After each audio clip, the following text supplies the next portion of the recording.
Welcome to Feedback Friday. If this is your first Feedback Friday, well, this is a segment where I look at someone's stroke, we break it down and we see what they can do to swim faster and easier.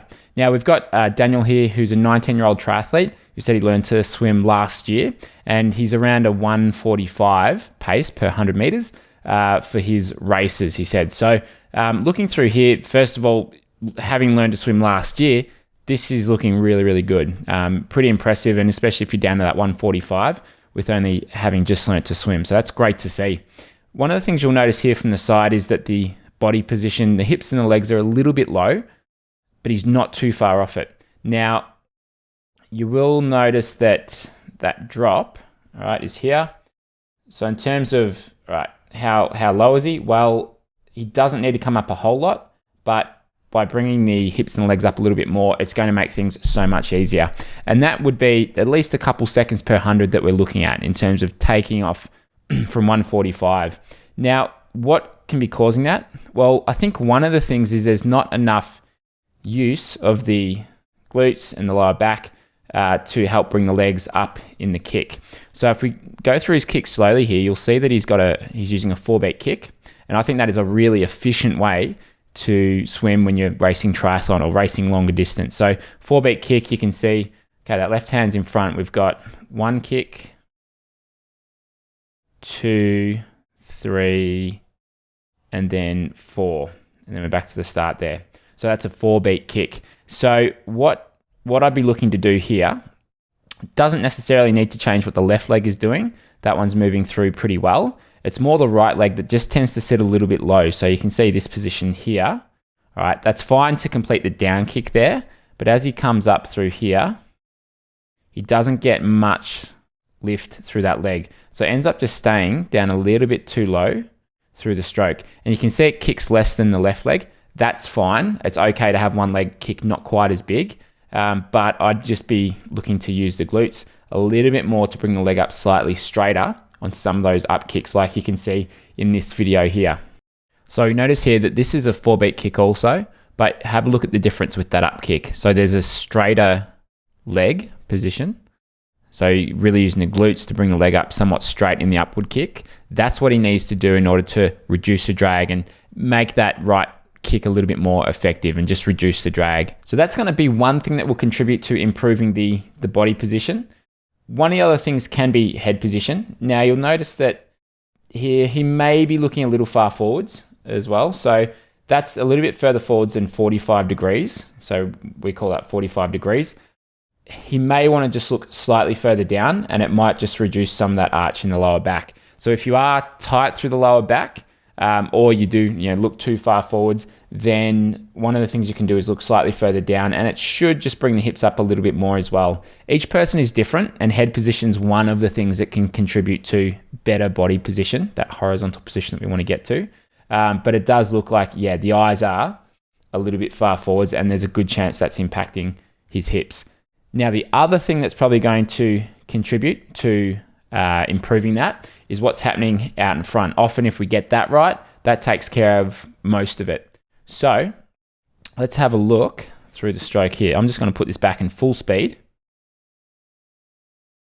So as we look through here, one of the things that will stand out to you is that once he enters the water, the hands have that tendency to drift up towards the surface where the elbow drops, and then it's not until there that we start to get the fingers pointing down. So this part of the stroke, it's slowing him down. It's causing him to increase the drag out the front there, and it's taking longer to get into the catch. So what we'd want to do there is, once he enters, always keep those fingertips facing forwards and get them slightly below the wrist. So in this position, instead of being where he currently is, which is with the fingers slightly up, we want to get the fingers just below the wrist here, wrist below the elbow. So to that starting catch position. So that point where he'd begin the catch, and we just want to avoid that drift up. Now, in terms of, how do you do that? Well, number one, you can just try it. Just make sure, just try and change the hand position.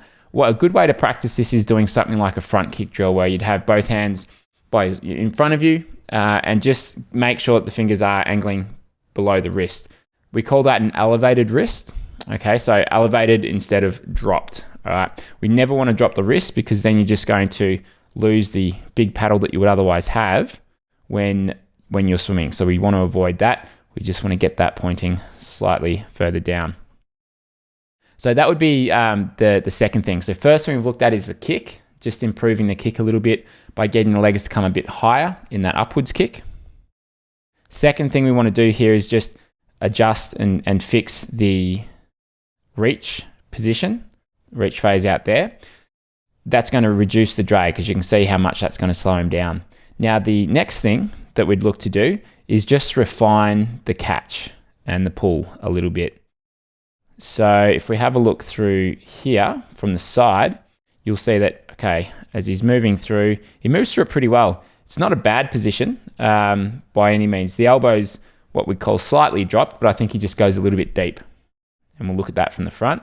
And this position as well, not too far off. The elbow is a little bit dropped as well. So we just want to start to get that in a slightly more effective position where the hand and the forearm is together, where we've got that elbow slightly further forwards there. Because the hand and forearm, we need that facing mostly backwards through here. That's where you're going to get most of your propulsion. So there's a big opportunity there to do that. The other thing that I'll just mention here is I think he's exiting a little bit short. So here the hand's coming out a little bit early. I'd press back slightly further. So he exits just past the hip, and that'll just maintain that propulsion through the last phase of the stroke. He's finishing about 5 or 10% too early. So you can see it on that right side. Yeah, just a little bit short. Now, if we skip to the front view. Okay, so front view here. Now, what you can notice is that it does pretty well through a lot of these strokes, and it's not huge changes we need to make. But first of all, by working on that high elbow catch, which you've probably seen some videos, I'll put some links in the description of videos we've done on the high elbow catch. There's one we did recently, which will explain it if you're not exactly sure what we're talking about there. But getting that high elbow catch will help a lot. Now, the other thing you'll notice in this position is that in terms of his arm angle, it's a little bit deep, a little bit straight. He's at 137 degrees there when he is finished his catch. We want it to be 100 to 120. It's where you'll find most elite swimmers, and that will be in a position that's around about there. So you can see it's a minor difference, but that better angle is going to get him more into his lats. It's going to make him a lot stronger for essentially a lot less effort, and it's going to set his hand and forearm up in a way that it'll be facing backwards a little bit more as opposed to slightly downwards. And then on this right side, similar thing, just going a little bit deep. So he's down there. So once you can get that to be a little bit more in this sort of position, what we call the power diamond, it's like a half triangle shape underneath the shoulders there. It's that is really going to help him out there. So I'd keep it simple. You know, there's so much we can focus on in swimming, in freestyle, but if you just focus on the right things, then that's when you're going to bring your time down. So for Daniel, who's swimming a 145, let's say he can improve his kick and he can use his glutes and his sort of lower back to help bring the legs up slightly higher in that up kick. There's at least a couple seconds per 100 there. Then in terms of reducing the drag with the reach phase, so just making sure that the fingers are facing downwards a little bit more, forwards and then down, that could be 2-3 seconds per 100.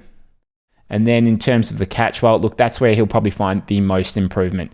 Over the course of the next couple of months, next year or so, if he works on just getting a really effective catch there, then we'd be looking at, I'd say sort of possibly 5 to 10 seconds per 100 with that. Now, this, as you know, this stuff takes time, and having learned to swim, say 12 months ago, it's it might take him a bit of time there. But if you're swimming like this after a year, then a good chance you can continue to bring that down pretty well.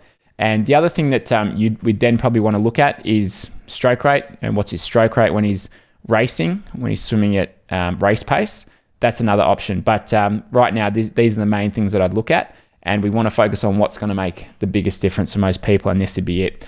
If you haven't subscribed to this channel, make sure you subscribe below. Thank you for watching. Hope you enjoyed it, and let me know your comments below. What do you think of the stroke? Is there anything that you think I missed? And what would you look to correct? And we've got a big backlog of people who want to get their Feedback Fridays done. I'm going to start doing them again this week. As you can see, I'll keep doing them each week because I know a lot of people have asked them to come back. So yeah, I'll start doing that. Thanks for watching. See you next week.